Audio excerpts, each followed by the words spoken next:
We appreciate you being here for our Metropolitan Council meeting for May 8th.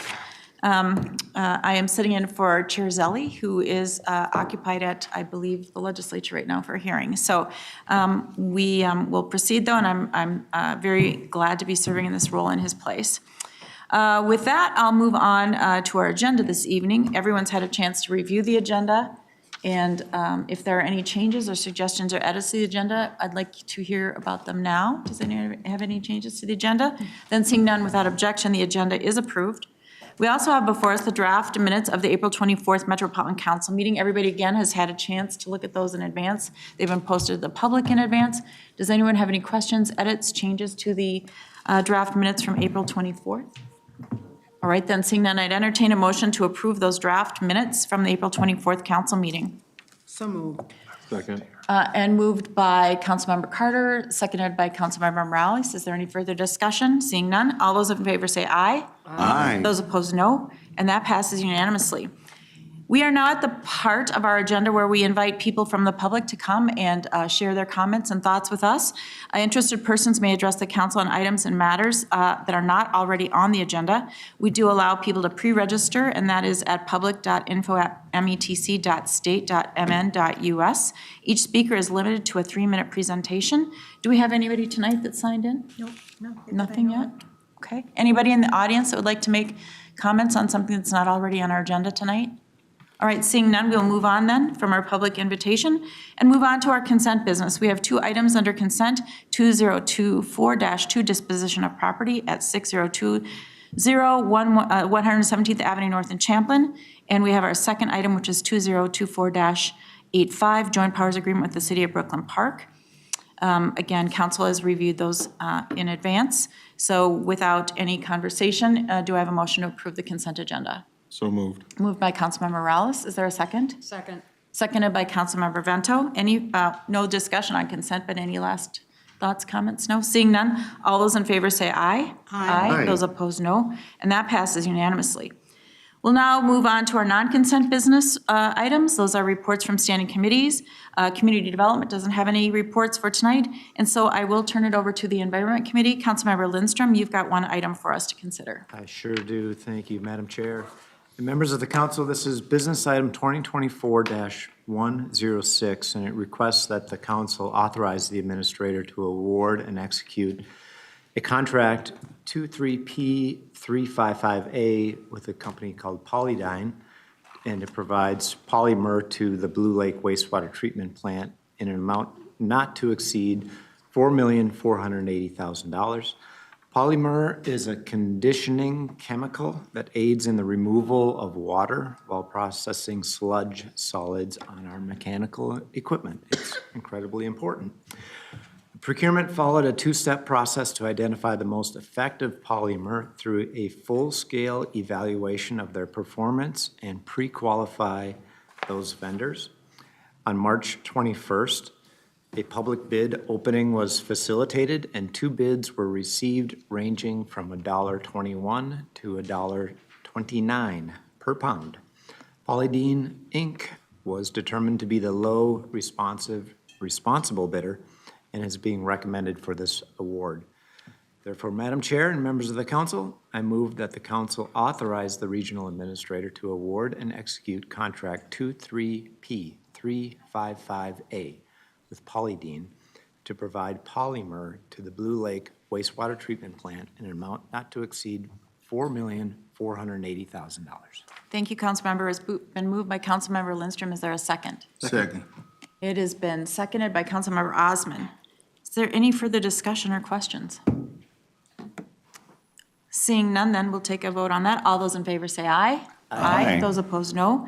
And that passes unanimously. So thank you, Councilmember Lindstrom. Appreciate that report.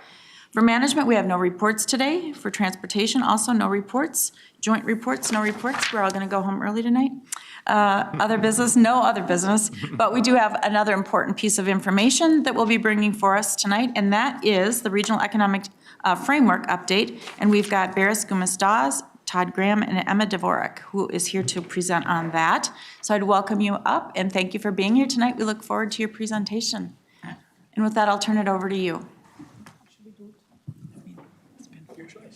I'll sit here and then we can switch around.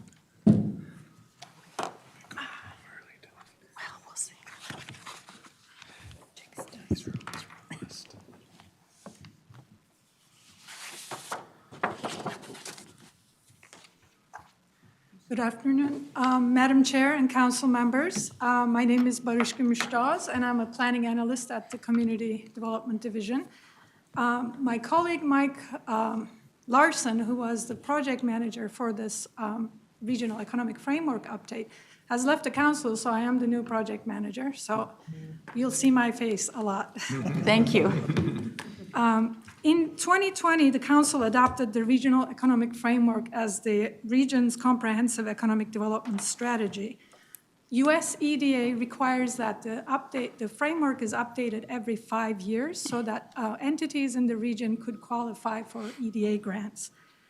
Council staff has already started working on this project. My colleague Todd Graham and my other colleague Emma Dvorak will be working on this project with me, and we will present to you the update for the upcoming 2025 regional economic framework. So we will appreciate if you could hold your comments and questions until later, until the end of the presentation. Let me see, here we go. So I'd like to give you a brief overview of our presentation today. First, Todd Graham is going to provide you with a recap of the previous regional economic framework, talking a little bit about and reminding you a little bit about the work they have done during that round. Then Emma will talk a little about the economic content of the Imagine 2050 document.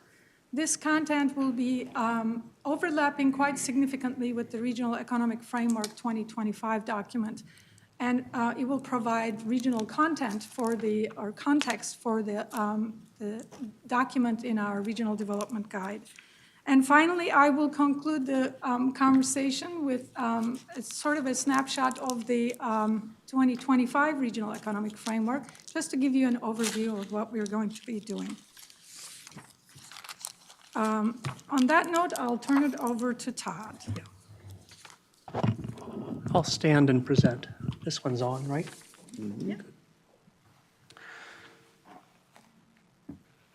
I need this. Oh, sorry. Council members, in the regional plan 10 years ago, Thrive MSP 2040, the council defined prosperity as having the resources that allow quality of life, quality of place, and also investment in the future so that the prosperity regenerates.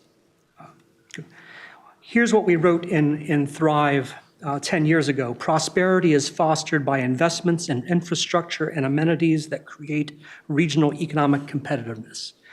And those conditions can attract and retain successful businesses, a talented workforce, and wealth. And that section, the prosperity outcomes section of Thrive Plan, was just 10 pages. Following that, council members and staff have together been asking, do we want to say more?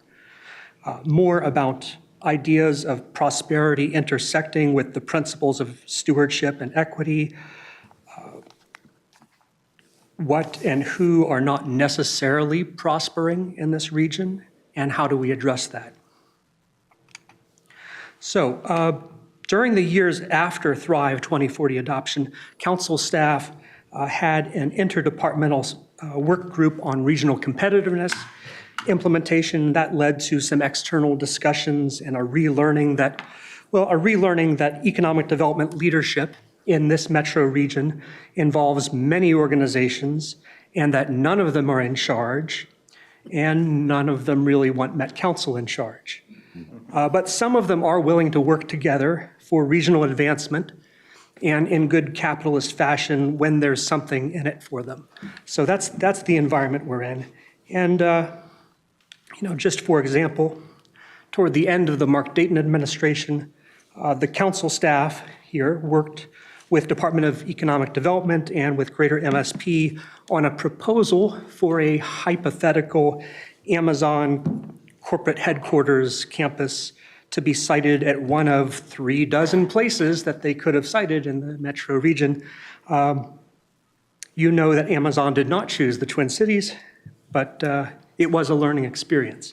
So at the end of the decade, our community development director assigned a project to create a public-facing economic plan or economic strategy And work on that regional economic framework began at that point.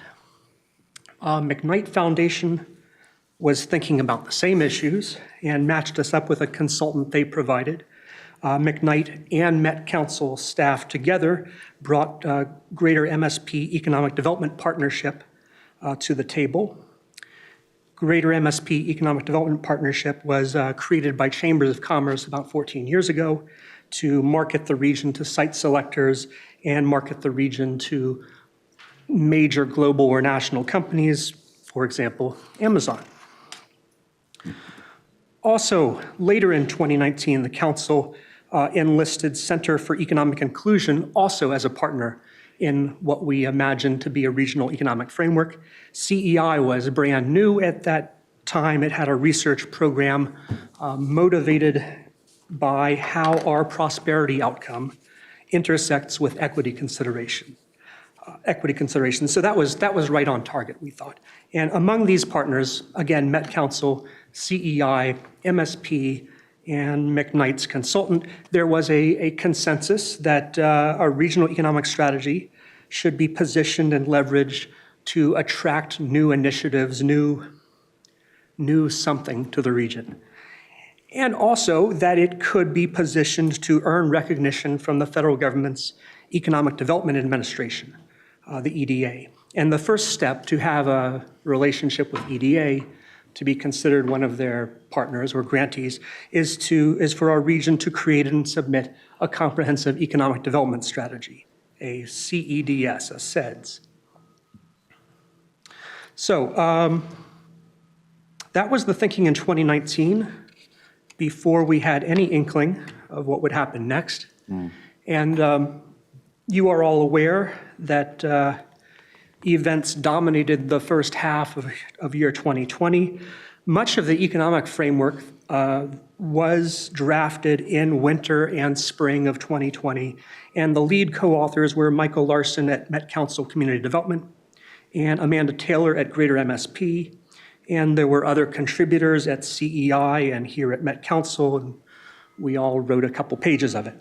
So as we were composing this, the pandemic happened and led to temporary business closures and social distancing and remote work.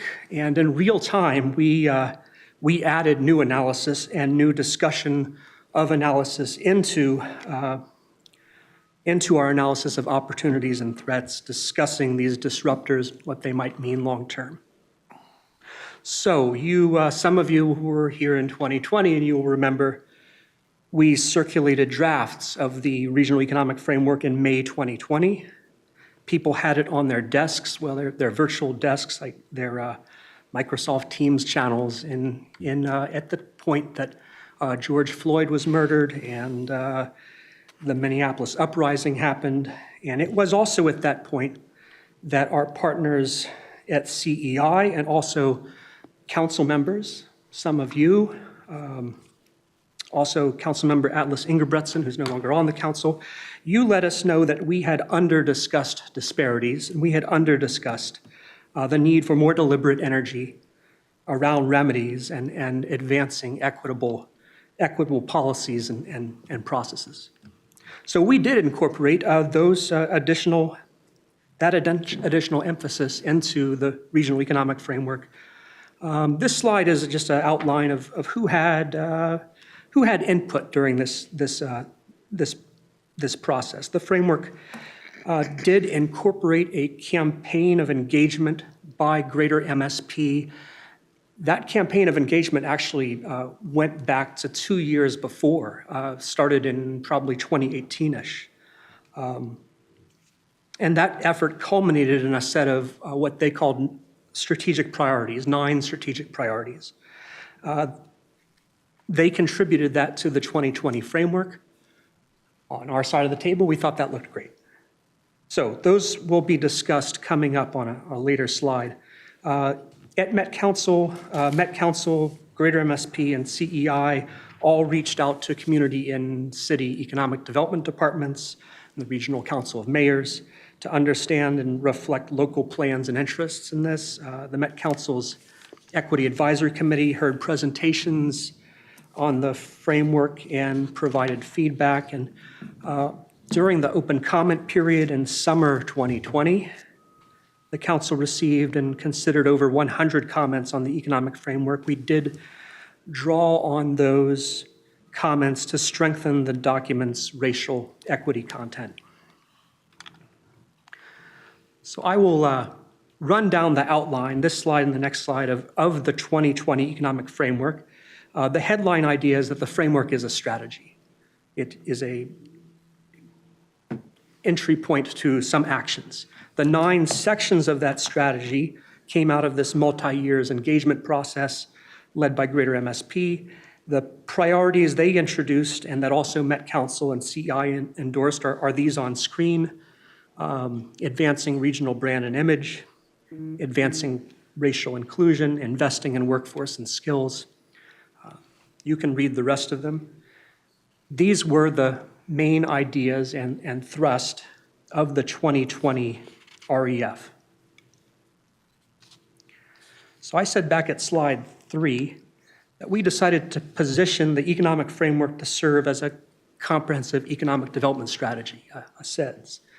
And this became more timely in 2020 as Congress flooded the country with federal funding for economic stabilization and public projects. And, Minnesota, like anywhere else, wanted to bring some resources to make some things that we had in mind happen. To accomplish EDA approval, a SED strategy in 2020 was required to have these elements that are on screen. I'll just run through these very quickly. This is sort of the starting checklist if you're putting together one of these strategies for a region, and US EDA is going to review it. A summary of regional economy. US EDA says this should answer the questions, what have we done and where have we been? Next bullet, analysis of strengths, weaknesses, opportunities, and threats, a SWOT analysis. I'll discuss that more on the next slide. Strategic direction answers the question, where do we want to go? The action plan serves as a navigation role, how are we going to get there? And then the evaluation framework is, are we there yet? Yes. So for our economic framework, the 9 strategic priorities listed on previous slide provided all the content for these middle 3 bullets. There's 2 more bullets on here. EDA says a strategy should highlight workforce development efforts, the interface with education systems, and finally, EDA expects an equity lens consideration.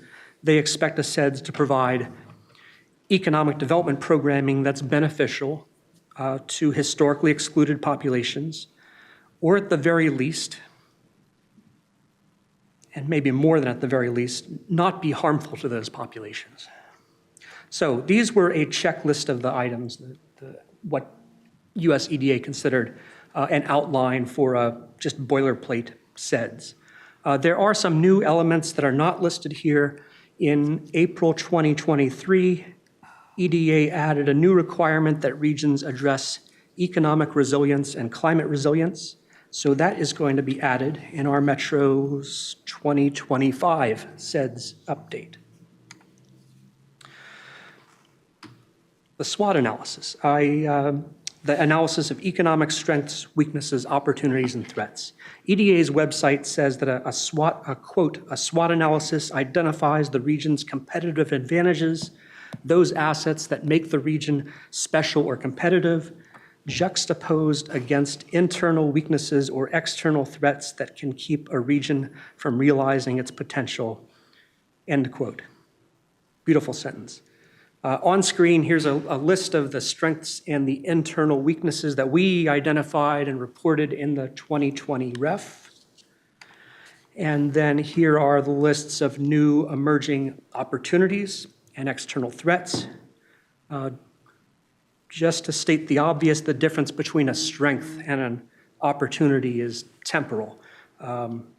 If it's already happened or baked in, it's a strength. If it's new, emerging, or up in the air, it's an opportunity. And then the difference between a weakness and a threat is it internal or is it an external? If threats are what's coming at you from somewhere. So EDA, we have found, is a big fan of these SWOT analysis efforts. In our staff-to-staff discussions, they really emphasize that the analysis findings should be the premise or basis for economic development strategies and the plans that follow. So you can think of this SWOT analysis and the strategy as sort of in a dialectic relationship. We're going to be examining, do these two things match well with one another? Do they align? Or do we need additional action plan steps? I listed 9 strategic priorities earlier. Each of the strategic priorities became a subsection of the 2020 document. It's still online on our website. And each of those strategic priorities is organized sort of with, exactly with this outline that you see on screen. Each topic is introduced, we provide a discussion of the motivation, and we describe the scope of the issues.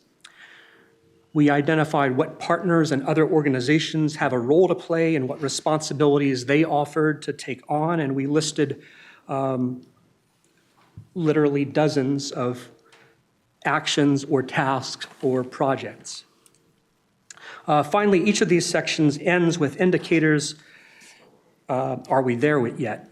Preferably quantitative indicators that represent the moving parts that should be affected or the outcomes that we want to see. The last thing I'll say before Emma is that in 2020, we thought this was a terrific way to organize all this content. But implementation, of course, is key.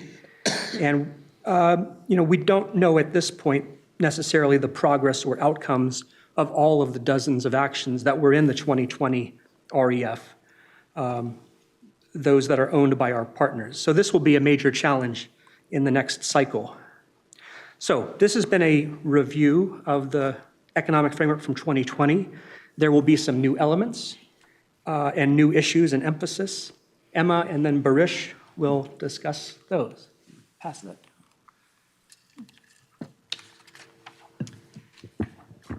Good afternoon, council members and chair. My name is Emma Dvorak, and I am a senior planner and sector rep with Local Planning Assistance. And I'm going to talk about how the Regional Economic Framework will be incorporated into Imagine 2050, the Regional Development Guide. So various aspects of the Regional Economic Framework will be updated and included in the Regional Development Guide. Our approach aligns closely with the overarching regional goal. Our region is dynamic and resilient, though all goals will be represented as part of this work. The Economic Framework chapter of Imagine 2050 will strengthen all policy areas and the document as a whole with valuable economic context by providing comprehensive economic data, including regional background, areas of strength, growth, and based on the SWOT analysis to all of the council policy development areas.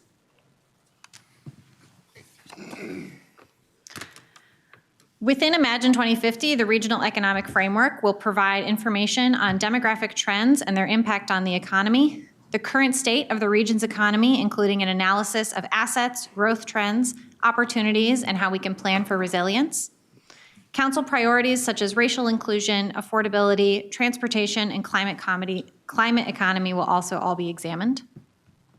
In addition to this contextual information, economic well-being intersects with all policy areas. The REF has been used to strengthen the economic policy of various draft objectives and policies, many of which you have already seen, and a few that I will sample later in this presentation.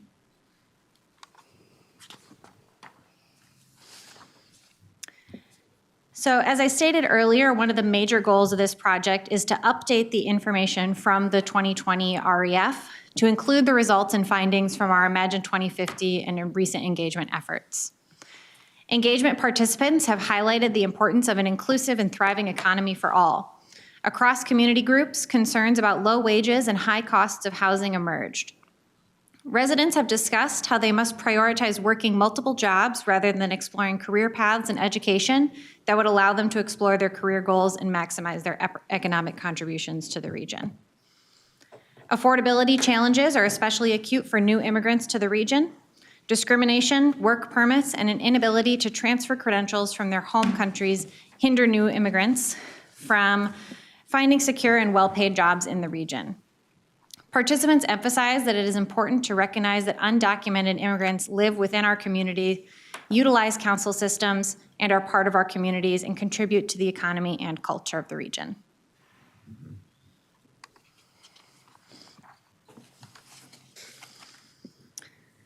The updates based on recent economic engagement have already made their way into Imagine 2050 at a policy level.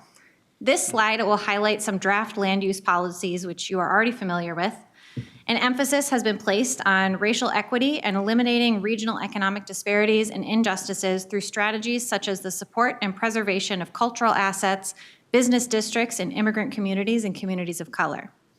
Additionally, we want to emphasize increasing equitable access to a diverse range of jobs and workforce development resources in all communities. Draft economic policies are also aimed at supporting businesses and entrepreneurs who are adopting sustainability and eco-friendly business models and practices. The content of the regional economic framework will add valuable context and data to all of these strategies.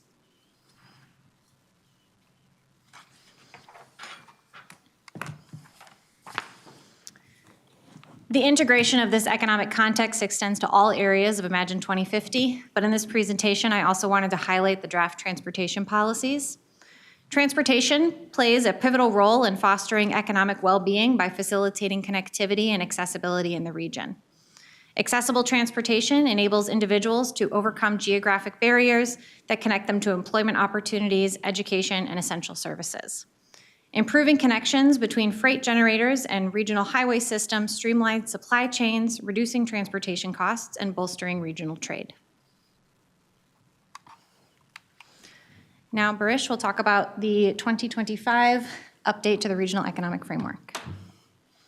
Thanks, Amma. Madam Chair, council members, I want to give you a brief update of what is to come. Our approach to this update is going to be, basically we'll be updating the report based on our 2020 report. And the report that our partners and council put together was actually very well received by the EDA.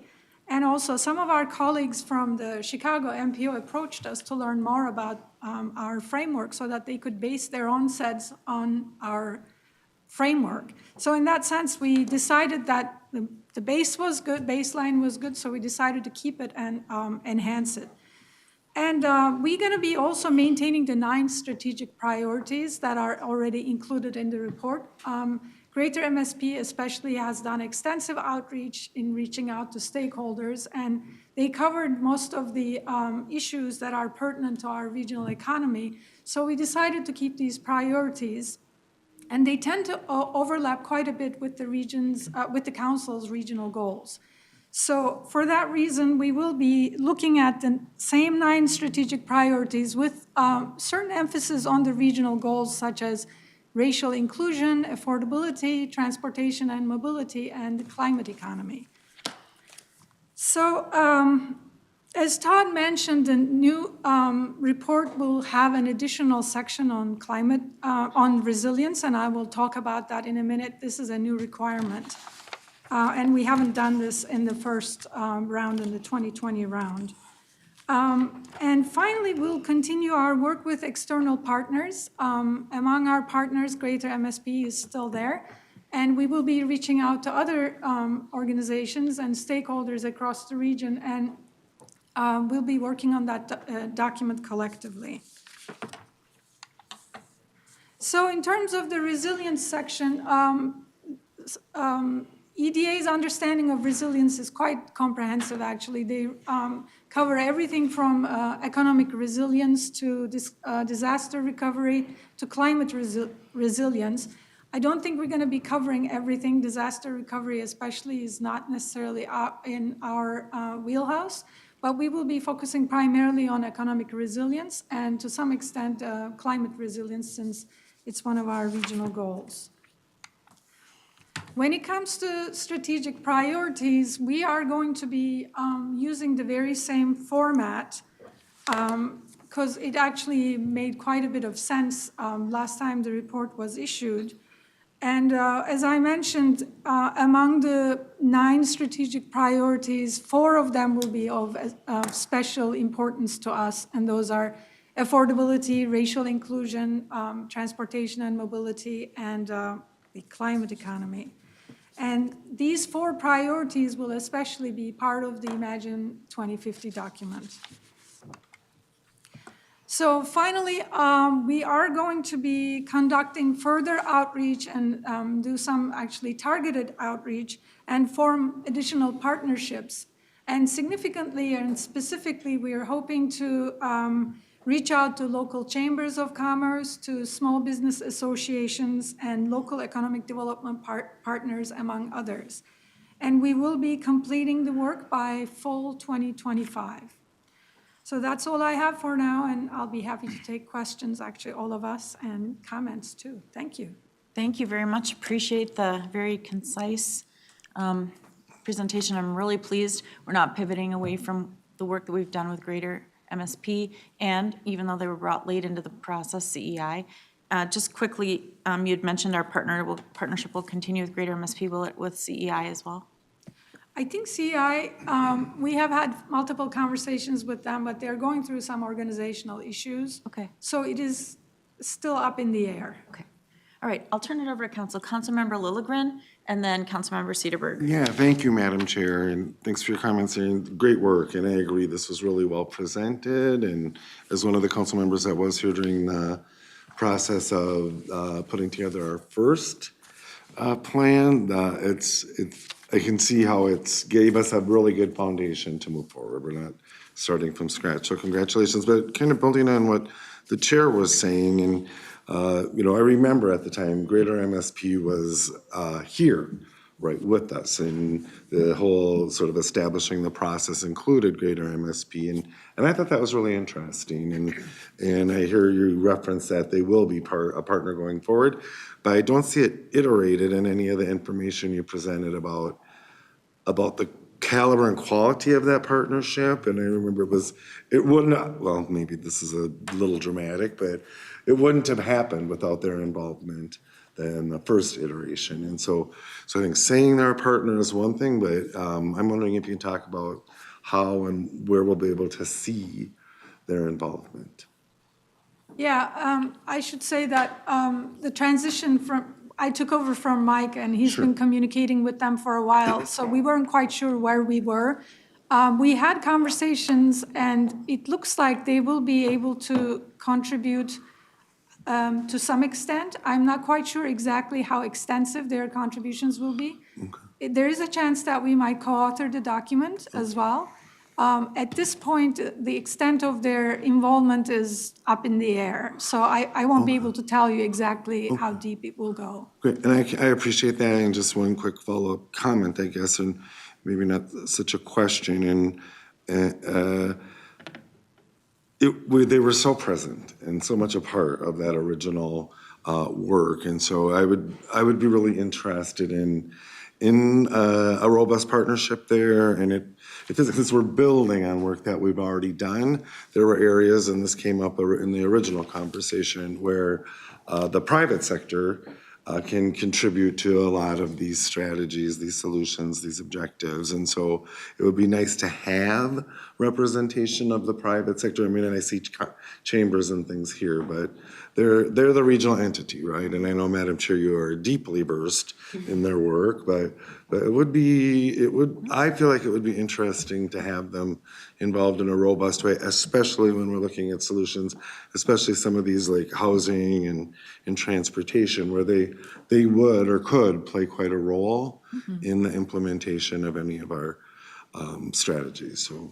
I'll just put that out there. I don't know what that looks like, but my guess is that there could be help from this side of the room as well in facilitating some of those conversations.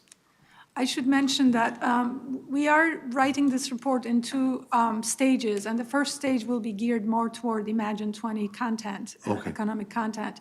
And the second section would be mostly, we'll be working on it during 2025. And that's the portion where we would be doing significant outreach.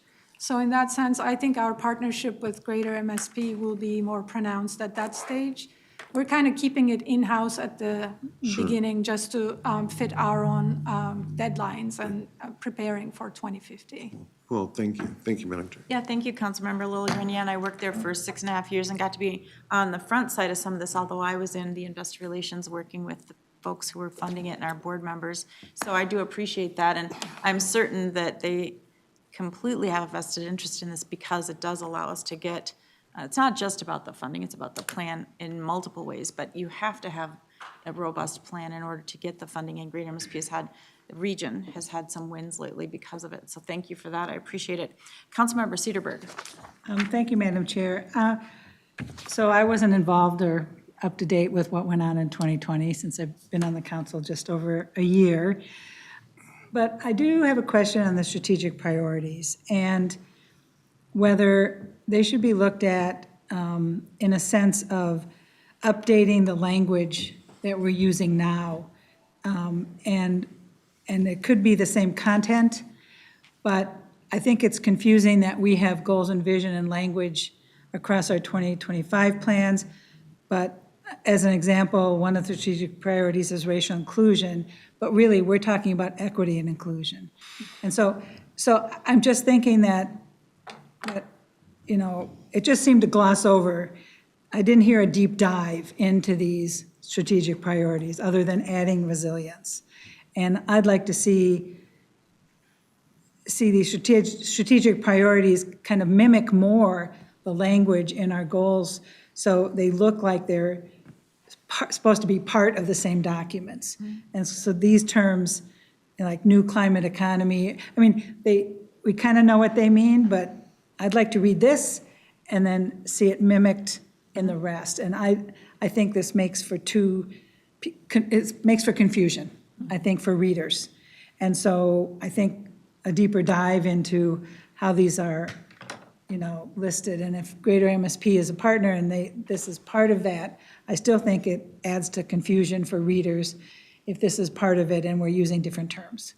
So, Councilmember Cedarberg, I appreciate that, and staff can comment as well. So there are two distinct documents. You know, one is the plan for the whole region, and yes, it's 2020, so it needs to be updated, and I'm sure we'll be driving some of that. And so, though, it's still in place and we'll be updating it, so there will be pieces of this then that are speaking with our plan, but they aren't exactly the same things for sure. Okay. So I think one thing, if people here haven't read the plan, it is online. Maybe we could push that out to everybody after this meeting, just so everybody can jump back into it. And I agree because Chair Carter over there for the 2050 working group, I was actually bringing up some of this during our discussions as we were talking about economic prosperity and how will it be folded in. And so I imagine that there will be components, as you said, that you're bringing into the actual 2050 plan, which is ours, but then by reference, there will be this document that sits there, and no, they won't be identical, but your point is well taken because these are iterative and we're ahead of, you know, where we were back in 20. just thank you, Madam 2020. Chair. As a follow-up, I mean, you'd mentioned that for affordability, racial inclusion, and two others were going to be kind of council. And so that's why I picked that up. It's like, okay, that's different terminology than what the council is using. And so it just seems to, anyway, anything we can do to make things consistent and language Streamlined. consistent Yeah. across the documents is better. Yep, agree. Angela, Ms. Torres, did you have anything you want to add? Council members, thank you. Angela Torres, Senior Manager of Local Planning Assistance, just to provide some background context as to where that terminology originated. Because we were working in partnership with Greater MSP and CEI, some of that language actually comes from Greater MSP. They use racial inclusion as one of their strategic priorities. So strategic priorities, because we were partners, we didn't adopt only our language. We did that through the other organizations that were partnering with us as well. So I hope that just provides some That's what I context. figured, Yep. just if we could, Yep. if there's opportunities. For sure. And I would say too, and I I know they still have their annual meetings but they created a dashboard so that year over year, we could start to track and know, again, if we were hitting those benchmarks and getting where we wanted to go. And so it takes time to actually see where some of the trends are, but then throw in a pandemic and the numbers can get all out of whack. But great questions, I'm appreciate learning. it. Yeah, no, it's great. Anything else? Councilmember Vento, you're next, then I have Councilmember Tony Carter, and if anybody else wants to speak, just let me know. Thank you, Madam Chair. Thank you, all three of you, for this work on this. It's great. I want to make an extra push as it relates to the outreach and partnerships with small businesses. That there's no question that our partnership with Greater MSP is really important. But when I think about the region, the portion of the region that I live in, and I'm actually just thinking about this afternoon. I ran a bunch of errands, and every business that I went to was a small business, locally owned, very much locally loved. They are valued partners in the community.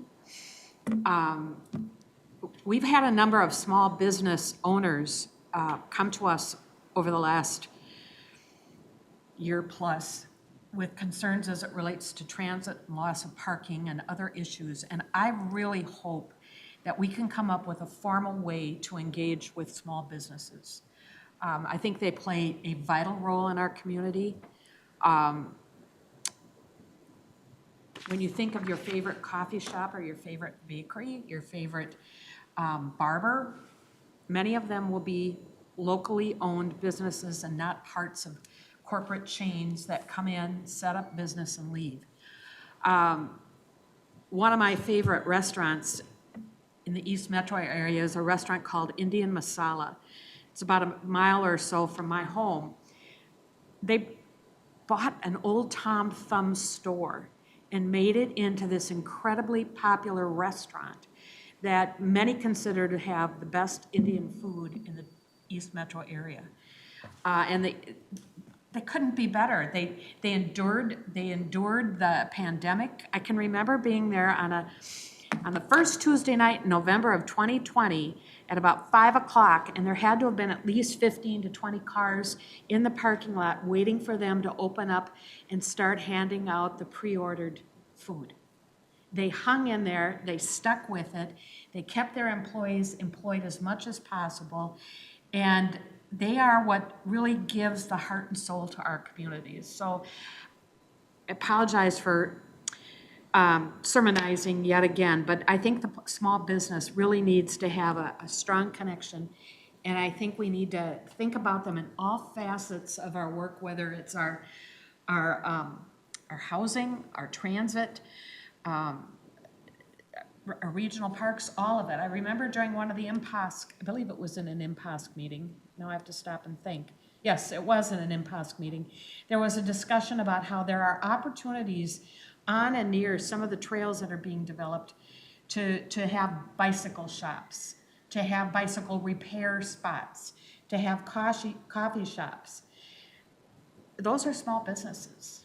So I just wanted to add that, and to the extent that we can formalize it and make it a permanent part of our work, I think that would be really good. Thank you. Thank you, Councilmember Vento, and you never have to apologize. Nobody ever has to apologize for what you're saying here, because it's all good input.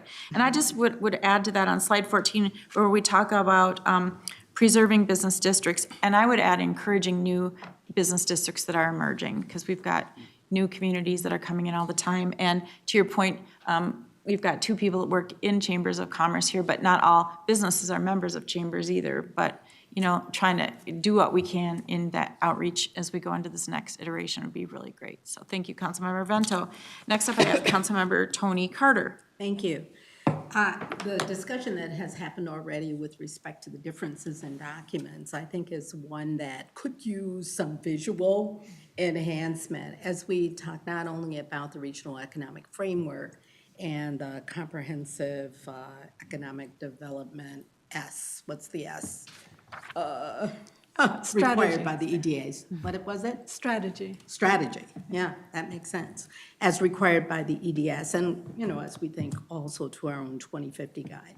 If there could be some visual representation of the similarities and differences, that could be helpful. I think really that as I'm looking at what we're doing in our 2050 guide, and as you described the regional economic framework, I know that there are going to be those pieces of those two documents, or of the regional economic framework, that comes into the 2050 guide. And so even that could use, I think, some explanation. Will that be the same? Will there be pieces? How will we use the framework differently than, in fact, the 2050 guide will be? I think could use some additional clarity for us. So I'd appreciate that.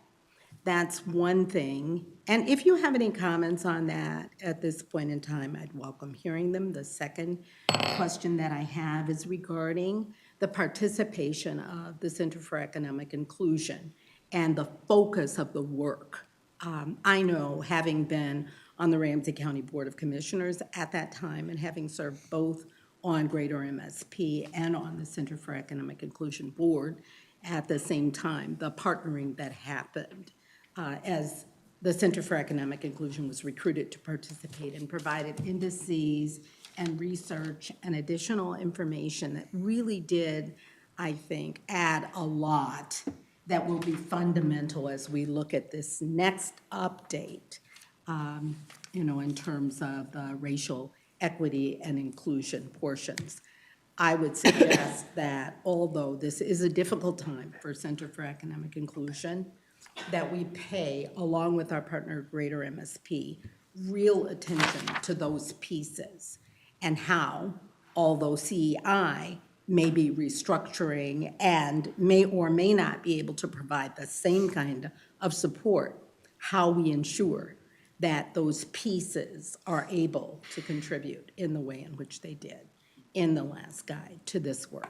So if there is any help needed to make sure that conversation happens, I certainly volunteer to be a part of making those connections and ensuring that we go into this next process with just as much energy for updating these different documents. Thank you.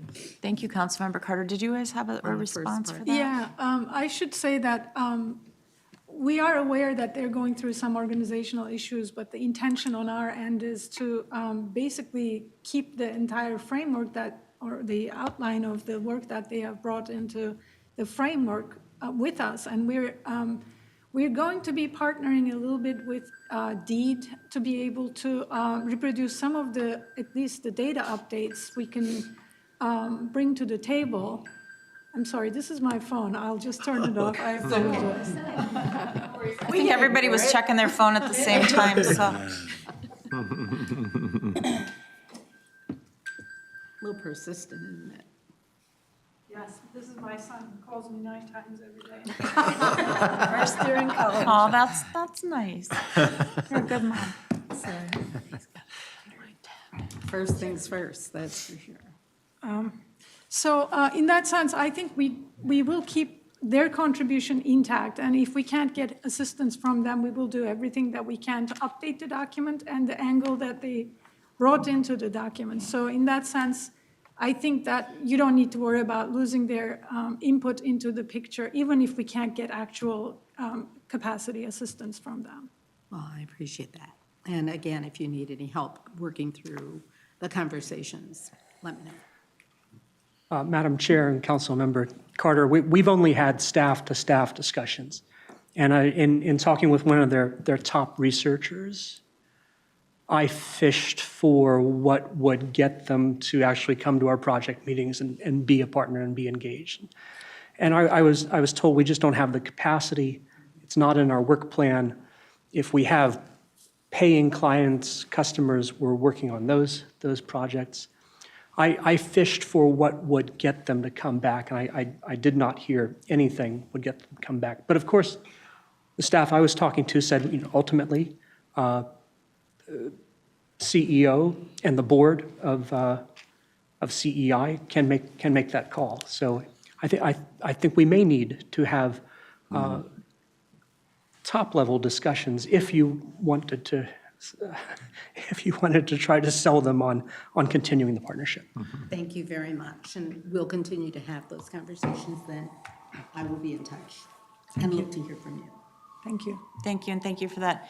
And I know we've had discussions about other organizations, groups, sovereign nations, how we are working with them, and we should not always just assume that they're at the ready for us. And sometimes an investment in their time is worth having that partnership solidified, maybe in a new way. So just something to think about. Councilmember Lindstrom. Thanks, Madam Chair.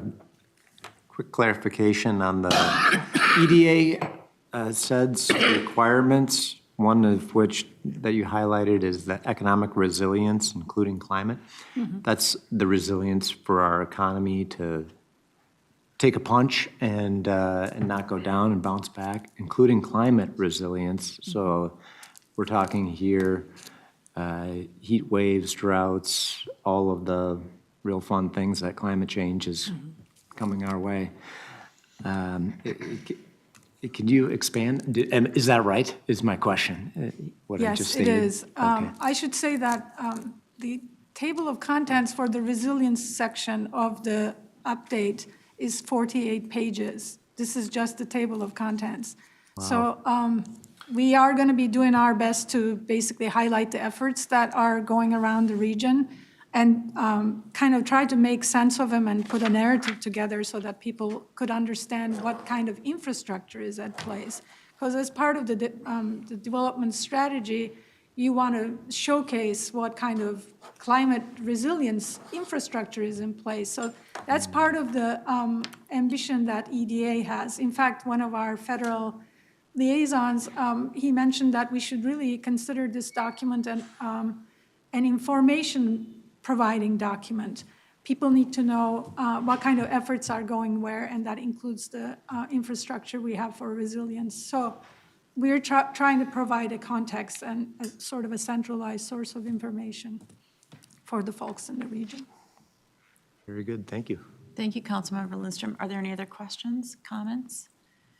If I could, I just have a couple. On slide 13, we talked about the cost of living, and I mention this often in chambers and in our meetings, and I think that, and maybe it's in there somewhere, but I don't know.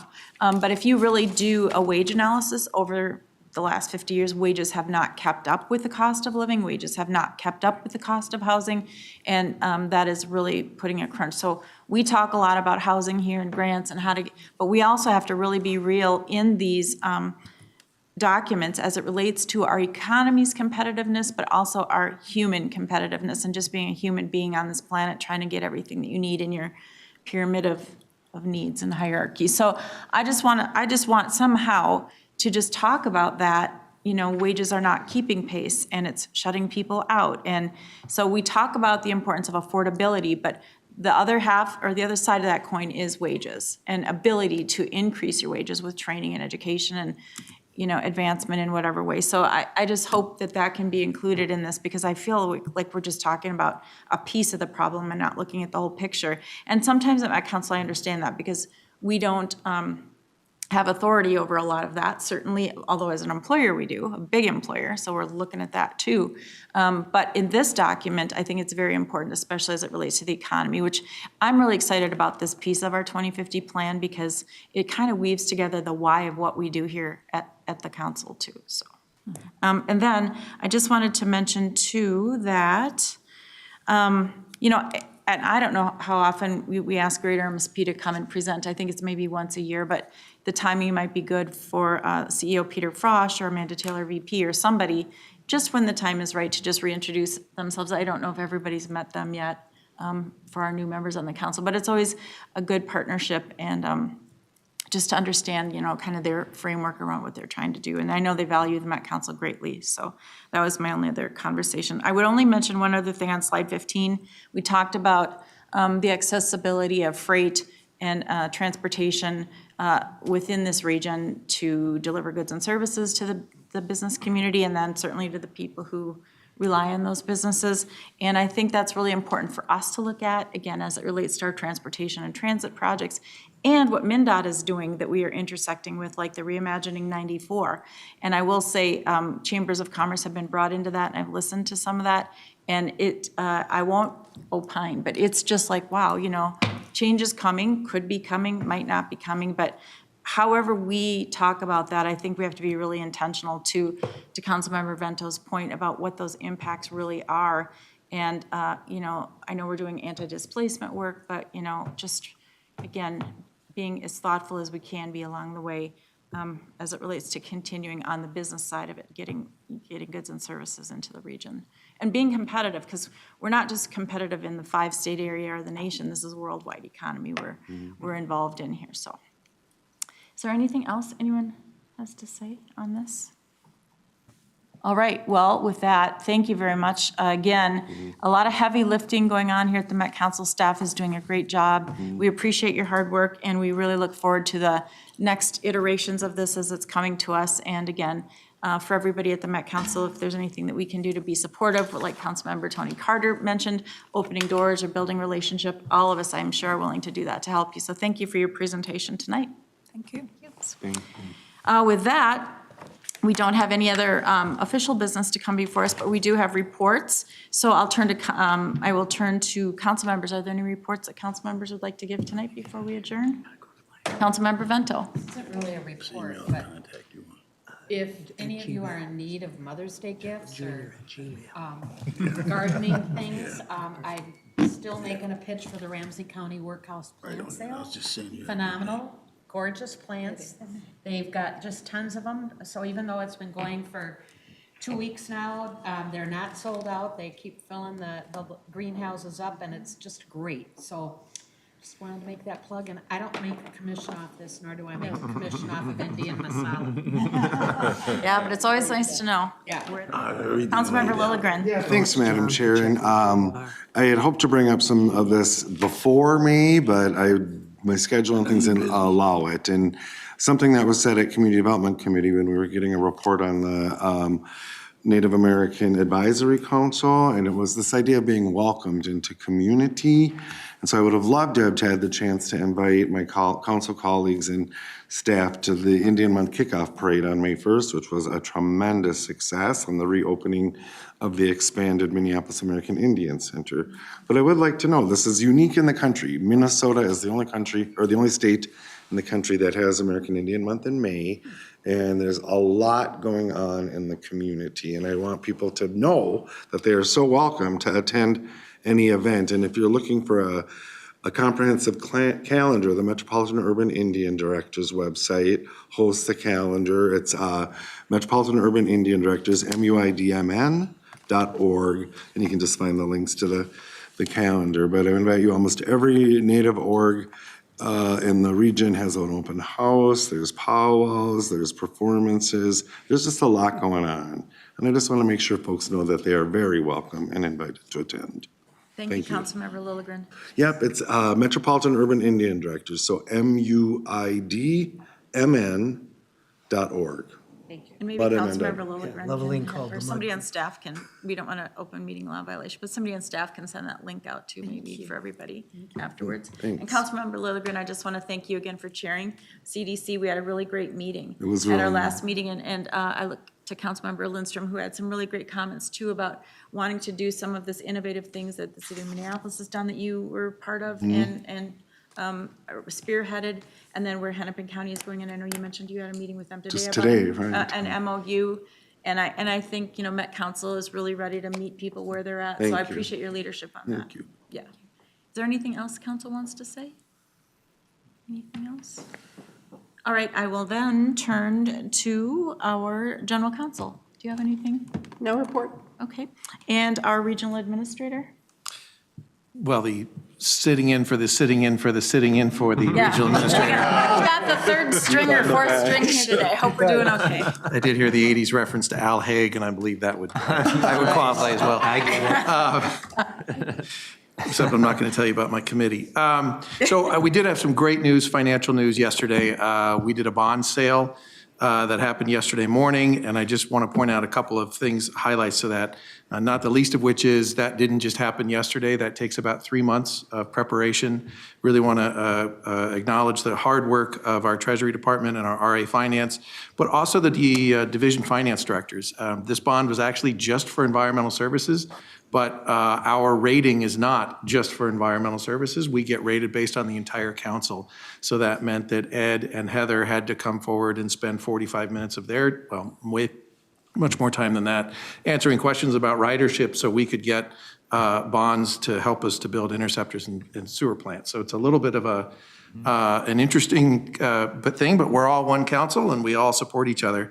So the sale was yesterday. We had a very healthy market. We had 11 bids from 13 bidders.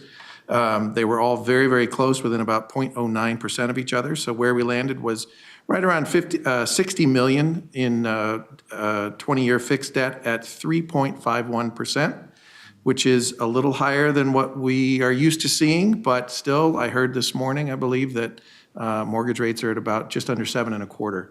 So that we're able to get such an affordable rate is wonderful for us and wonderful for our ratepayers in the region. So we are grateful to the work of the finance team and just great that we had such a wonderful outcome. So thank you. And thank you for your leadership and the whole team. And again, we had a presentation on this in management. Management's a really great committee because you get to find out all these fun things and all the numbers. So, yeah. Got to do something to stay in trouble. So with that, I don't have anything to report. So thank you to everybody who made today's meeting possible. We appreciate all your hard work. Thank you to everybody at home or wherever you are listening to Met Council. And on behalf of Chair Zelli, I know he wishes he could be here, but he is at the legislature, so we're doing other important things. So with that said, if there's no other business to come before this body, meeting adjourned. Thank you, everyone.